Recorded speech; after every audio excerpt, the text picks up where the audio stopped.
वैसा ही उसका सब कुछ परिवर्तन हो जाता है पर्याय का। आप देखोगे जो पर्याय यहां पर मान लो कोई बच्चा पैदा हुआ है और उसका इस भारत के वातावरण में लालन पालन होता है, समझ आ रहा है, उसके माता पिता उसके यहां पर उसको पालना करते हैं, उसका पालन करते हैं, तो उसका रंग रूप, उसके बोलने चालने की स्टाइल सब कुछ यहां की होगी, समझ आ रहा। और वही बच्चा जब किन्हीं ठंडे देशों में, इधर इंग्लैंड की तरफ, लंदन की तरफ, इधर उसको रखा जाए, वहां पर उसका पालन पोषण हो, तो आप देखो उसका रंग रूप, उसका बोल चाल, सब कुछ उसकी पर्याय अलग तरीके की होंगी। अगर वही बच्चा यहां पर पाला जाता तो उसके अंदर कैसी पर्याय निकलती? भारतीय जैसा ही उसका जैसा शरीर होता है, सामान्य भारतीय लोगों का जैसा शरीर होता है वैसा ही वो दिखाई देता, वैसा ही उसका रंग रूप बनता चला जाता। और हमने उसको यहां पालन ना करके कहां पालन कर लिया उसका? इंग्लैंड में उसका पालन किया, समझ आ रहा है। अब वहां उसका चेहरा देखो कैसा हो जाता है, अलग ही टाइप की उसके ऊपर सफेदी छा जाती है, नहीं होती?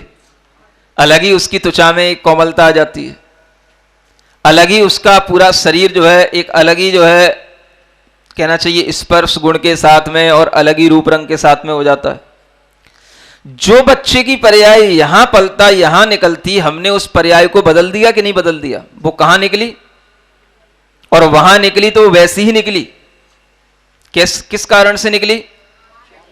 उसका द्रव्य क्षेत्र काल भाव जैसा मिला वैसा उसकी पर्याय में परिवर्तन आ गया, नहीं होता? तो हमने उसकी पर्याय परिवर्तित की कि नहीं की? और हम कर सकते हैं कि नहीं कर सकते हैं? होता ही है। अगर आप उसी को जो है किसी ऐसे स्थान पर ले जाकर के पालो जहां पर जैसे निग्रो लोग रहते हैं, जो वेस्ट इंडीज के लोग होते हैं, समझ आ रहा है, हो सकता है उसकी पर्याय वैसी बिल्कुल ब्लैक ब्लैक हो जाए, हैं? हाँ, वहां पर आपने बच्चे को जन्म दिया हो, वहां पर आपका रहना रहना हुआ हो सकता है उसकी हाइट, उसकी हेल्थ बिल्कुल वैसी ही जाए, नाक नक्शा चेंज हो जाए। तो ये क्या हो रहा है?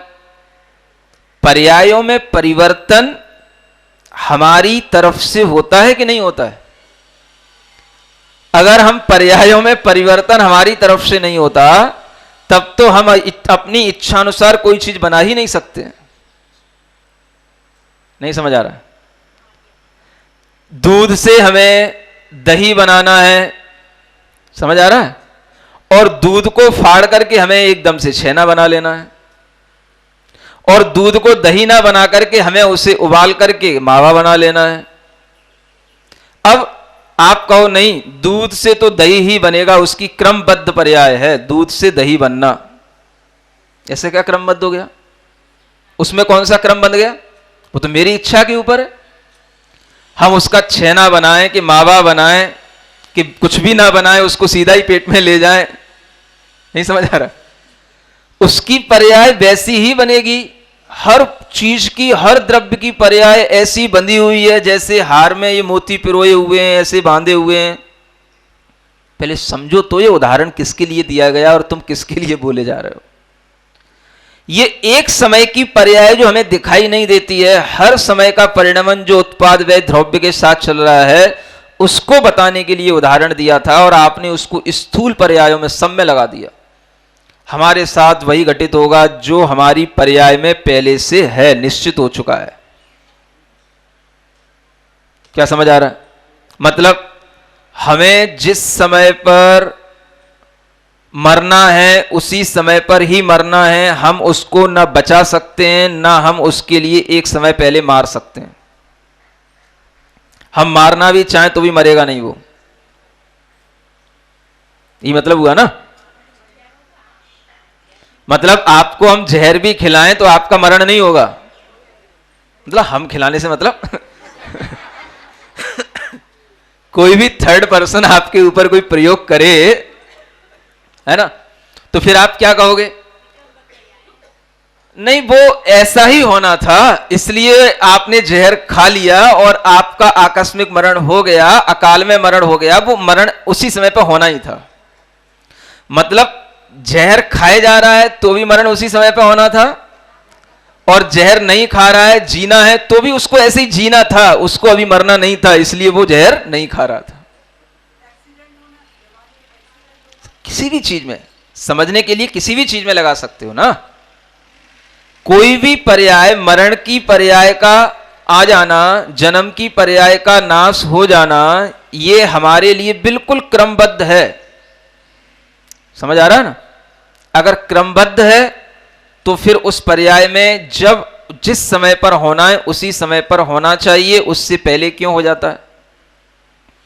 और पहले नहीं होता है ऐसा भी नहीं कह सकते हो। बुढ़ापा भी समय से पहले आता है, मृत्यु भी समय से पहले आ सकती है। अगर नहीं आती होती है तो हर कोई अपनी स्थिति को बिगाड़ क्यों लेता है? एक आदमी शराब पी रहा है, पीते पीते अचानक से हार्ट फेल हो गया, मर गया। समझ आ रहा है? अगर वो नहीं पीता तो क्या तब भी ऐसे ही मरता? उसी समय पे मर जाता। एक आदमी की उल्टा सीधा खाने पीने से उसकी किडनी खराब हो गई, पूरा शरीर खराब हो गया, गले में कैंसर हो गया, तंबाकू खाने से मर गया, नहीं खाता तो भी ऐसे ही होता। फिर तो कोई व्यवस्था बन ही नहीं सकती। फिर तो कभी डॉक्टर ये कह ही नहीं सकते कि आप इससे परहेज करो। माने आपको कभी अगर जुकाम हो जाए तो अगर आपको मान लो ठंडा गर्म पीने खाने से जुकाम हुआ है तो आप उस जुकाम को जब जिस समय पर निकलेगा निकल जाएगा। आप तो ठंडा गर्म खाते पीते रहो। समझ आ रहा है? मतलब आप तो नींबू का पानी पियो, अच्छा समझ आ रहा है ना? हाँ, और ठंडी ठंडी इमली का पानी पियो, अच्छे अच्छे गोल बतासे खाओ इमली पानी मिला के। समझ आ रहा है? और बस कहते रहो, जिस समय पर जब पर्याय जुकाम की निकलनी होगी पूरी तब निकल जाएगी, अपने आप ठीक हो जाएगा। दवाई लेने मत जाना। उसको समय से पहले निकालने की कोशिश करने का मतलब यह है कि हम क्रमबद्ध पर्याय को समय से पहले निकाल रहे हैं। नहीं समझ आ रहा? जब मरने को होते हैं, बीमार हो जाते हैं, तो एक क्रमबद्ध पर्याय का बखान करने वाले डॉक्टरों के पास जाते हैं कि नहीं जाते हैं? नहीं समझ आ रहा? और जाएंगे तो फिर क्या बोलेंगे? हो सकता है वे बोले नहीं ये भी क्रमबद्ध पर्याय में ही था, हमें ऐसे डॉक्टर के पास पहुंचना था। समझ आ रहा है ना? वो ऐसे ही बोलते, फिर हमें दवाई लेनी थी, इससे हमको ठीक होना था, तो ये भी हमारी हुई क्रमबद्ध पर्याय है। तो इस तरीके की कथनी से तो ये बात सिद्ध होती है कि एक तो आप निश्चितता भी कह रहे हो और निश्चितता को स्वीकार करते हुए उसकी अनिश्चितता के लिए प्रयास भी कर रहे हो। समझ आ रहा है? और ये दोनों बातों में विरोधाभास उत्पन्न हो जाता है, क्योंकि अगर निश्चितता ही हर चीज की हम मान लेंगे तो जगत में पुरुषार्थ करने जैसी कोई चीज रह ही नहीं जाएगी। ना आपको मरने से बचने के लिए पुरुषार्थ करना पड़ेगा, ना आपको जो है मोक्ष जाने के लिए पुरुषार्थ करना पड़ेगा, ना आपको स्वस्थ होने के लिए पुरुषार्थ करना पड़ेगा, क्योंकि हर पर्याय क्रम से बंधी हुई है। बिल्कुल स्थिर होकर के बैठो, जैसी पर्याय निकल रही है निकलने दो। कहां लिखी है ऐसी क्रमबद्ध पर्याय जिसके माध्यम से हमारा पूरा जीवन चलता हो? तो कहां लिखा मिलता है? इन्हीं गाथाओं की टीकाओं में जो ये उदाहरण दिए जाते हैं उनसे भाव निकाल लिया जाता है। जबकि ये शब्द आपको पूरे आगम के अंदर नहीं मिलेगा। क्रमबद्ध पर्याय नाम का ये शब्द ही नहीं है कहीं आगम में। और एक नए जिनागम के नाम से, मतलब एक नए आगम के नाम से नई नई किताबें लिख करके शोध हो गए हैं और ऐसी मोटी मोटी किताबें बना के रखी हैं। क्रमबद्ध पर्याय आदमी पढ़े तो कहे भाई हर कुछ निश्चित ही है, तो अब हमें करना ही क्या है। उदाहरण बस भी एक दो गिने चुने। वो महावीर भगवान वाला मरीचि के जीव, वो उदाहरण जब मरीचि का जीव आदिनाथ भगवान के समोसरण में था तो भगवान ने अपने ज्ञान में देखा कि ये 24वां तीर्थंकर होगा, तो बस वो होना था तो वही होगा। तो उदाहरण तो सब तरीके के मिल ही जाते हैं आगम में। तो जिस चीज की हमें जरूरत है हम उसी तरीके के उदाहरण खोज लेते हैं, उसी तरीके के हम दृष्टांत खोज लेते हैं और हम अपना आगम खुद बना करके प्रस्तुत कर देते हैं, टाइटल डाल देते हैं, एक नई रहस्यवादी खोज, क्रमबद्ध पर्याय। समझ आ रहा है? जिसको आज तक जाने बिना अपने को सम्यक दर्शन नहीं हुआ। एक चीज और जोड़ दी उसके सामने, अब और मर गए। सम्यक दर्शन इसी को जानने से होगा। अगर क्रमबद्ध पर्याय से ही सम्यक दर्शन होना है, क्रमबद्ध पर्याय ही भगवान को बताने का स्वभाव है, तो वह क्रमबद्ध पर्याय तो अपने आप चली रही है, उसमें हमें कुछ परिवर्तन करने की जरूरत ही क्या है। आचार्य कहते हैं पर्याय क्रमवर्ती भी होती हैं और अक्रमवर्ती भी होती हैं। ये सिद्धांतिक आचार्यों के वचन बता रहा हूं आपको। पर्याय क्रम से भी होती हैं और अक्रम से भी आ जाती हैं, अपने काल क्रम से भी आती हैं और अकाल क्रम से भी आती हैं।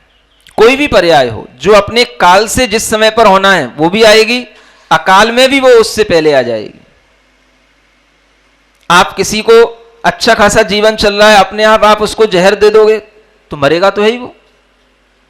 उसका किसी के रूप से एक्सीडेंट कर दोगे, उसको ट्रेन के नीचे डाल दोगे, मरेगा तो है ही वो।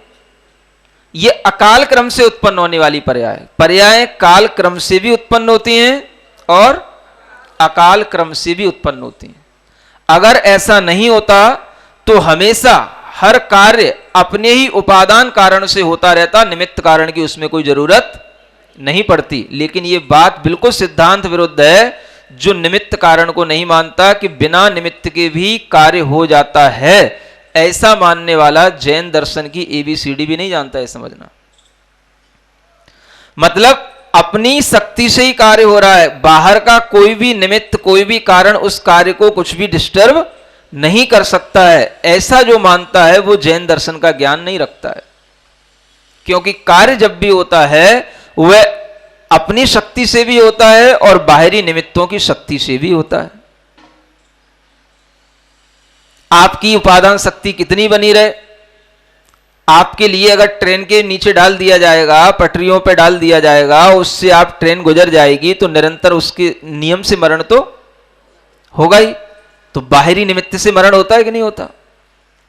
शरीर में कुछ दुर्घटना हो गई, ब्लड पूरा का पूरा निकल गया, रक्त क्षय हो गया, मृत्यु का कारण बनता है कि नहीं बनता।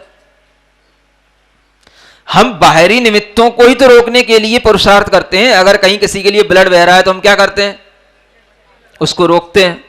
अब बहने दो भाई, उसकी जो पर्याय जैसी आनी है आती रहेगी, फिर उसकी सर्जरी की, डॉक्टरी की कहीं कोई जरूरत ही नहीं रह जाएगी। फिर तो कोई भी कार्य होता है बाहरी कारणों से भी होता है और भीतरी कारणों से भी होता है। भीतरी कारण को उपादान कारण कहते हैं, जो आत्मा का अपनी शक्ति से जुड़ा हुआ कारण होता है, और बाहरी कारण को निमित्त कारण कहते हैं।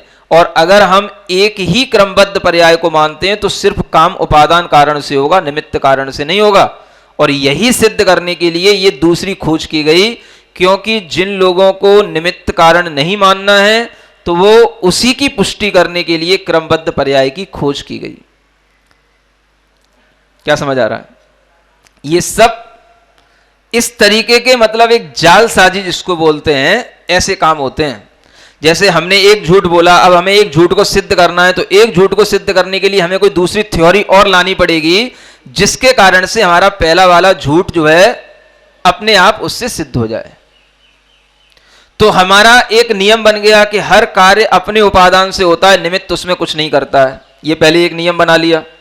अब इस नियम की पुष्टि कैसे होगी, तो क्रमबद्ध पर्याय से होगी, क्योंकि क्रमबद्ध पर्याय में निमित्त का कोई काम नहीं है। जो काम होना है वो अपने निश्चित है, अपने ही शक्ति से अपने उपादान से होना है, बस। तो एक दूसरा सिद्धांत खोज लिया गया। और वो कहां से खोज लिया, तो आचार्यों के इस अनेकांत आगम की वाणी में सब मिलता है। आपको जैसा भी एकांत चाहिए वो मिल जाएगा, और केवल एकांत चाहिए तो भी मिल जाएगा, और अनेकांत चाहिए तो भी मिल जाएगा। ये भी रेफरेंस मिल जाएंगे आपको। जम जस जम्मि देसे जेड़ विहाणेण जम्मि कालम्मि। समझ आ रहा है। मरणम व जीविदम व दिट्ठो जिड़िंदिंदो इंदो वा। जिस देश में, जिस काल में, जिस विधान से आपका जन्म और मरण जिनेंद्र भगवान ने देखा है वह वैसे ही होगा। यह भी लिखा हुआ मिलेगा आगम में। समझ आ रहा है। लेकिन अगर हम इसको अपने इसी निश्चय एकांत पक्ष को या क्रमबद्ध पर्याय की पुष्टि में इस उदाहरण को डाल देंगे तो ये भी हमारा एक छल होगा। आचार्यों ने सब लिखा है, जैसे वस्तु का वर्णन किया जाता है, वस्तु नित्य भी है अनित्य भी है, एक भी है अनेक भी है, ऐसे ही काम भाग्य से भी होता है, पुरुषार्थ से भी होता है, निश्चितता से भी होता है, अनिश्चितता से भी होता है। हर तरीके की बातें हैं अनेकांत दर्शन में, लेकिन हमने अपने तरीके की बातें सब निकाल ली, तो हमने एक अलग से अपना एकांत मत और इकट्ठा करके बना दिया उसको। ये गाथा भी मिल जाएगी आपको, समझ आ रहा है? अनेकांत को जानने वाले भी इस गाथा को पढ़ते हैं और क्रमबद्ध पर्याय की पुष्टि करने वाले भी इसी गाथा को। जम जस जम्मी देशे, जो जिसके लिए जिस देश में, जेण विहाणेण जम्मी कालम्मी, जिस विधान से जिस काल में होना होता है वह होता ही है। जन्मम वा मरणम वा, जैसा जन्म जैसा मरण जिनेंद्र भगवान ने देखा है वैसा ही होगा। समझ आ रहा है? अनेकांत दर्शन वाला होगा तो उसको अनेकांत दृष्टि से जान लेता है, देख लेता है, और एकांत दृष्टि वाला होता है तो उसको एकांत दृष्टि से देखता है। कैसे देखेगा अनेकांत दर्शन वाला? जिस दिशा में जिस समय पर जिस विधान से जन्म अथवा मरण होना है, तो वहां आचार्य ये अगली गाथा में बताने वाले हैं कि तुम अपनी रक्षा करने के लिए, समझ आ रहा है? अब इसके अगले वाली जो गाथा है उस अगले वाली गाथा में ये लिखा हुआ है कि तुम ऐसा नियत मान करके अपनी रक्षा करने के लिए देवी देवताओं से प्रार्थना मत करो कि मेरा जन्म बचा लो, मुझे जो है मंत्र तंत्र दे करके बचा लो। क्या समझ आ रहा है? इस गाथा को किस परिप्रेक्ष्य में लिखा गया?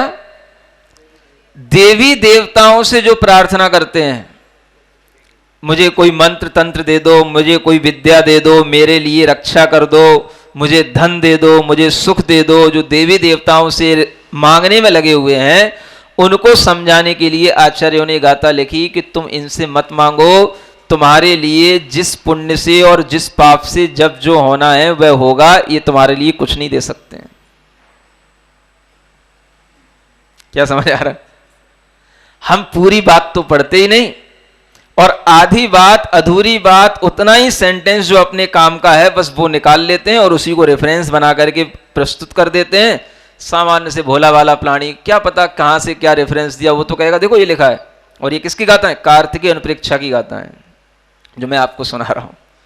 समझ आ रहा है? वो कहेगा देखो गाथा में लिखा है, जो जिस देश में जिस काल में जिस समय पर होना है वो होना ही है। अब ना आगे की बात मालूम, ना उसका संदर्भ मालूम कि किस कारण से वो लिखा जा रहा है, बात पूरी हो नहीं पाई, अधूरी बात को बीच में प्रस्तुत कर दिया, और वो क्रमबद्ध पर्याय इसके बिना तो कुछ होता ही नहीं है। और वही क्रमबद्ध पर्याय को जो मानेगा तो सम्यक दृष्टि होगा, और जो नहीं मानेगा तो बस ये अपनी तरफ से और उसमें आरोपित कर दिया। समझ आ रहा है? लोगों के दिमाग में फितूरियां बनी ही रहती हैं। कितने ही लोग सही बात को जानते हो या ना जानते हो, अभी एक भी किसी से पूछा जाए पर्याय किसे कहते हैं, इसकी परिभाषा बताओ, एक भी व्यक्ति को जो समय सार प्रवचन सार सब पढ़ लिया पर्याय की परिभाषा नहीं बता पाएगा। लेकिन क्रमबद्ध पर्याय, जो कुछ भी नहीं पढ़ा होगा उसके दिमाग में भी क्रमबद्ध पर्याय चल रही होगी। नहीं समझ आ रहा? उसके दिमाग में भी ये बात चल रही होगी, सब कुछ निश्चित है, क्रमबद्ध है। जो मिथ्या है वो इतनी जल्दी ग्रहण करने में आ जाता है कि वो हमें पता ही नहीं पड़ता है कि वो हमारे लिए सम्यक है कि मिथ्या है। ये अनादिकाल से होता है। समीचीन चीज समझने में पूरी जिंदगी निकल जाती है, और मिथ्या चीज बिना समझाए हुए समझ में आ जाती है। आप देख लो, पर्याय की परिभाषा किसी को नहीं मालूम होगी और क्रमबद्ध पर्याय पे चर्चा कर रहा होगा वो। ऐसे ऐसे आपको पंडित मिलेंगे। पर्याय की परिभाषा क्या होती है, कहां लिखी है, यह भी नहीं मालूम होगा, और क्रमबद्ध पर्याय पर व्याख्यान चल रहे होंगे, और वही व्याख्यानों से उसकी निश्चितता बताई जा रही होगी कि हर चीज जिस समय पर है वो निश्चित ही होना है, इसलिए कुछ भी मत करो, पुरुषार्थ करने की कोई आवश्यकता नहीं है, हर चीज काल लब्धि से होती है। तो जो ये अपने सिद्धांत हैं वो सब इससे पुष्ट होते हैं। एक तो उपादान से सब काम होता है, निमित्त गया, हर चीज काल लब्धि से होगी, माने समय की प्रतीक्षा करो, घर में बैठे रहो गद्दे पर, समझ आ रहा है, और अपना शास्त्र हाथ में पकड़े बैठे रहो, एसी की हवा खाते रहो, समय पर जब समय आएगा सम्यक दर्शन हो जाएगा, है ना।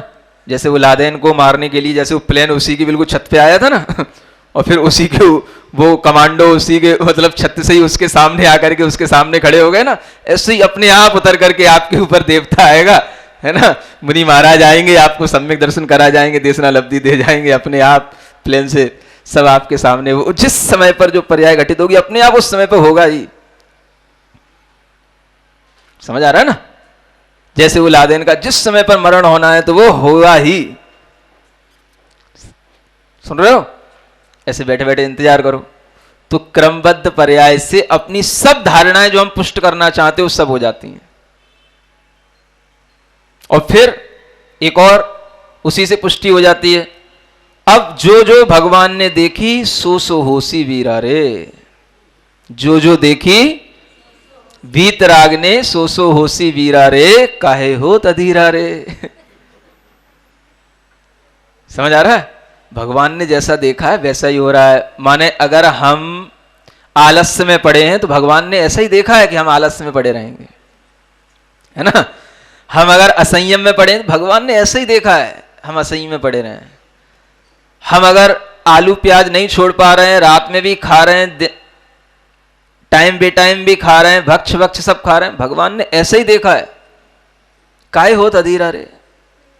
हाँ, जब होगा तब हो जाएगा, जल्दी क्या पड़ी है, पहले सम्यक दर्शन तो होने दे। ये संयम व्रत ये सब तो बाद में आएंगे, पहले सम्यक दर्शन तो होने दे। और सम्यक दर्शन कब होगा, जब तुझे क्रमबद्ध पर्याय पर विश्वास होगा। तो पहले विश्वास तो होने दे क्रमबद्ध पर्याय पे, पड़ा रहे पहले आलस्य में। असंयम में पड़े होने के लिए समय मिला है तो असंयम में पड़ा रहे। तो जब असंयम में पड़े पड़े पड़े पड़े जब विश्वास हो जाएगा क्रमबद्ध पर्याय से, तब काल लब्धि आकर के अपने आप सम्यक दर्शन की परिणाम उत्पन्न कर जाएगी। मिथ्यात्व पर्याय का व्यय होगा, सम्यक दर्शन पर्याय का उत्पाद होगा, और ये हमारा परमात्मा भगवान आत्मा उसी रूप में ध्रुव्य भाव से दिखाई देगा। ऐसे उस ध्रुव्य भाव की आराधना करो। समझ आ रहा है, ये शब्दावली बिल्कुल ऐसे ही जुड़ी रहेगी उसकी, उत्पाद व्यय है। इसलिए आत्मा के ध्रुवत्व भाव को देखो, ध्रुवत्व भाव, क्योंकि उत्पाद और व्यय को भी देखोगे तो उसमें भी आपको कुछ ना कुछ बदलता दिखाई देगा, इसलिए उस पर भी दृष्टि मत लाओ। ये तो सब असंयम छोड़ना, संयम ग्रहण करना, ये तो उत्पाद व्यय है, ये तो पर्याय है, इसको मत देखो। किसको देखो, द्रव्य दृष्टि रखो। तो द्रव्य दृष्टि कैसे आएगी, तो वो द्रव्य दृष्टि ऐसे आएगी, सब चीजें वहीं घुमाते रहते हैं, सब चीजों की वहीं पुष्टि होती चली जाएगी। समझ आ रहा है, और आपका अध्यात्म पुष्ट होता चला जाएगा। बिना कुछ किए, बिना कुछ आपके लिए पुरुषार्थ किए, अध्यात्म आपके भीतर उतरता उतरता चला जाएगा, और सम्यक दर्शन की पर्याय ऐसे धीरे धीरे केवल ज्ञान की पर्याय प्रकट हो जाएगी।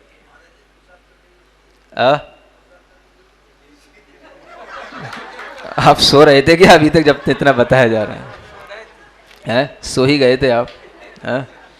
ऐसा ही होता है, जन्म इसीलिए मिलता है, और हम उस जन्म में जिस समय पर हमारे लिए योग्यता आती है हम उस समय पर सो ही जाते हैं।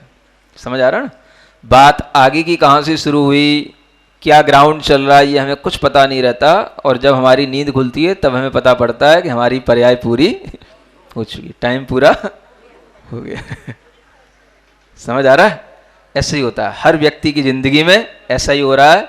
इसलिए समझने की कोशिश करो, हमारे अंदर जो अनेक भ्रम फैलाए गए हैं वो भ्रमों का आगमोक्त शास्त्रों से कहीं कोई उल्लेख नहीं मिलता, उसकी कोई पुष्टि नहीं होती।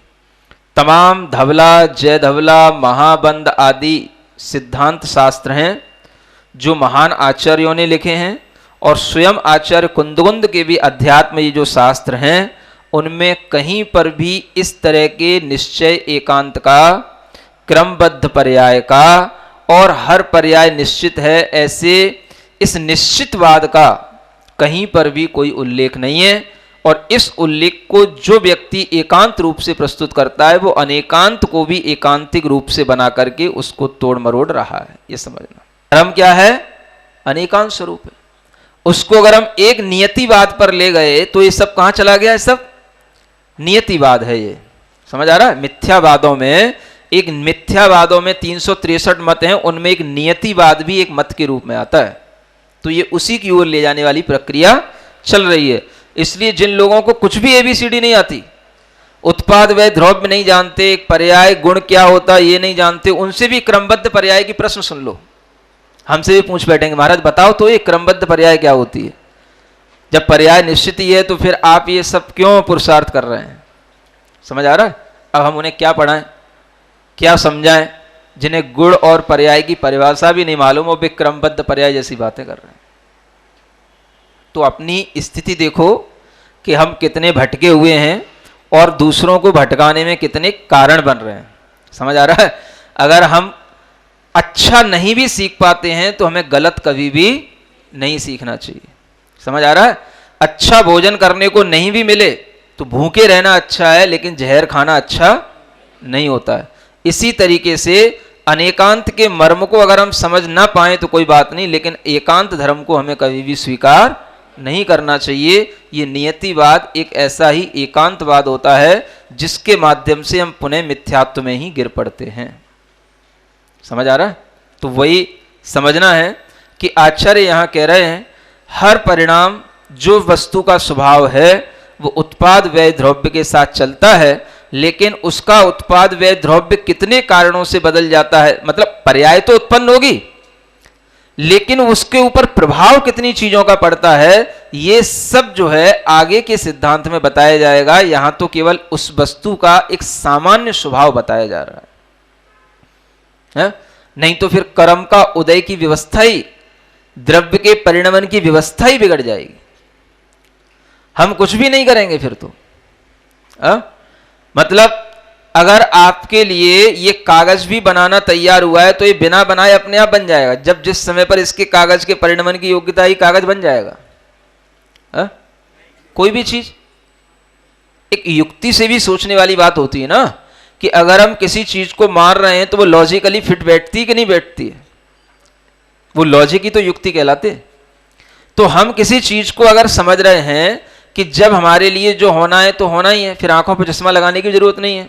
आपकी आंखें खराब हो गई माने हो गई, अब फिर आंखों से कैसे दिखने लगा जब आंखों से पहले बंद हो गया था? क्या समझ आ रहा है? आपकी पर्याय तो वही निकली थी कि आंखें हमारी अब दिखना कम कर दी, अब फिर आपने चश्मा लगा लिया और फिर दिखने लग गया। पर्याय तो आपकी वही निकलनी चाहिए थी जो दिखने नहीं वाली थी, और फिर दिखने वाली पर्याय निकलने लग गई। तो ये आपके पुरुषार्थ से कुछ बदल रहा है कि नहीं बदल रहा है? फिर तो इसमें क्रमबद्ध क्या हो गया?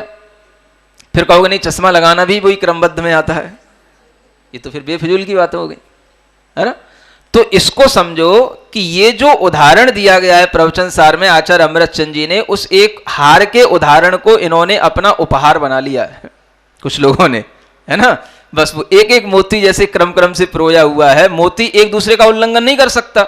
तो वहां आचार्य ये बता रहे हैं कि एक एक पर्याय एक एक क्रम से होती है, माने एक एक समय पर होती है। पर्याय कभी भी, जैसे उत्पाद और व्यय है, वो दोनों एक साथ होंगे, एक ही समय पर एक साथ होंगे। ऐसा नहीं होगा कि पिछले वाला उत्पाद अभी बहुत जल्दी हो जाए, वो क्रम क्रम से होगा। उत्पाद और व्यय, उत्पाद और व्यय ये क्रम क्रम से एक ही साथ उसी समय पर होते रहते हैं। इस बात को बताने के लिए वो उदाहरण था, और उसका इतना बड़ा इधर तमाशा बना लिया कि हर पर्याय उस मोती की तरह फिक्स है जैसे मोती हार में फिक्स है। समझ आ रहा है? और आपको यही उदाहरण मिलेगा। क्रमबद्ध पर्याय किताबें पढ़ लेना, है ना? नहीं पढ़ना तो ज्यादा अच्छा रहेगा हमने पढ़ा दिया उतना ही बहुत है? सब पहले पढ़ी हुई है, यही उदाहरण है ना? यही उदाहरण था ना? हाँ हाँ ठीक है। पर्याय और गुण में ध्रुव ध्वंस जन्मा, धारा प्रवाह सुद्रव्य का निज स्वभाव कहें विमोही, स्थित द्रव्य। आज के लिए इतना ही ठीक है। 2 मिनट सीधे बैठते हैं, आंखें बंद। ओम अरहं नमः।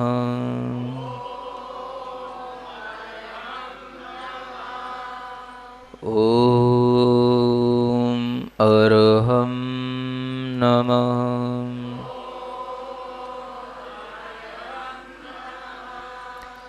ओम अरहं नमः।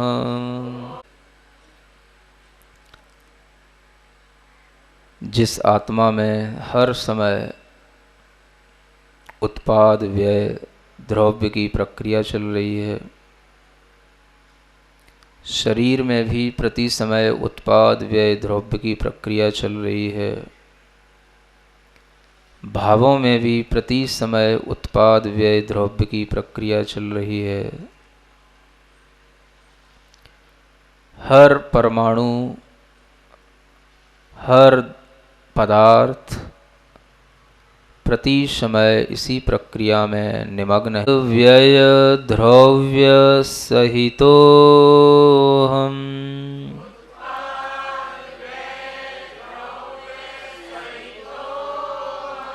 उत्पाद व्यय द्रव्य सहितो हम। अपनी हथेलियां आंखों पर रखें। ओम अरहं परम शांति, परम शांति, परम शांति।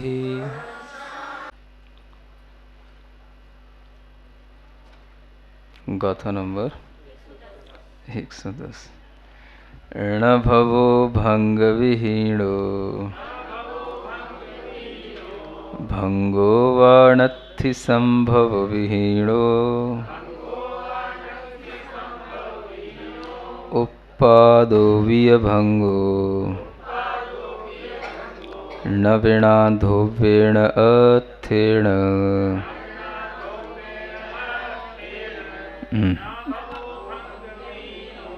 भंगो वाणत्थि संभव विहीणो, धोविय भंगो न विणाधोवेण।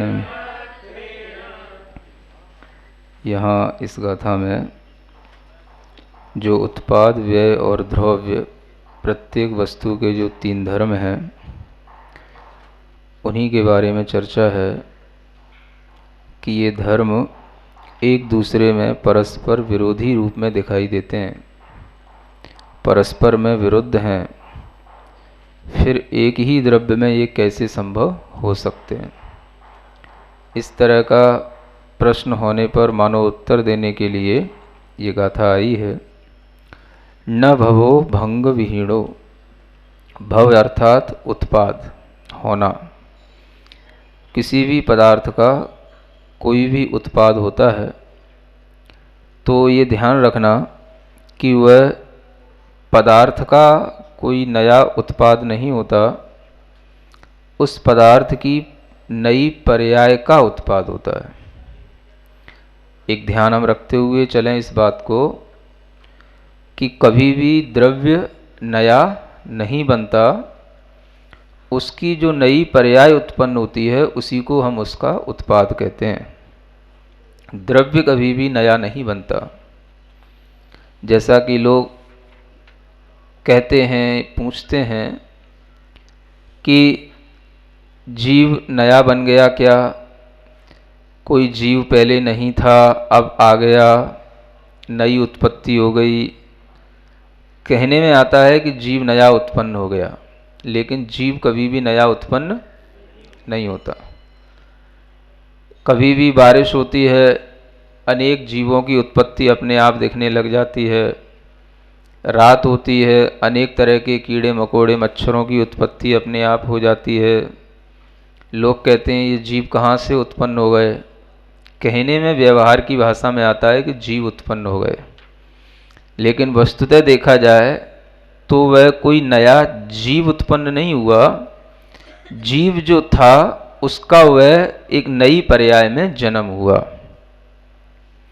जीव की उत्पत्ति होने का मतलब तो ये होगा कि नया जीव ही उत्पन्न हुआ है, नई आत्मा ही उत्पन्न हुई है।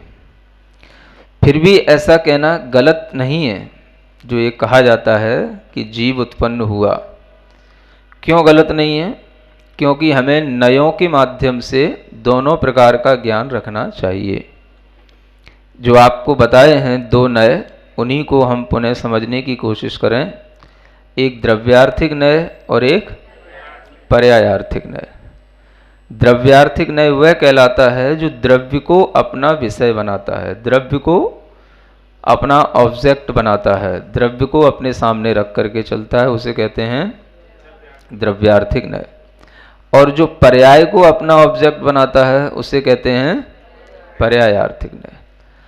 तो जो द्रव्य को अपनी दृष्टि में रखेगा उस नय की अपेक्षा से हम देखेंगे तो द्रव्य का कभी भी कोई नया उत्पाद नहीं होता और द्रव्य का कभी भी विनाश नहीं होता।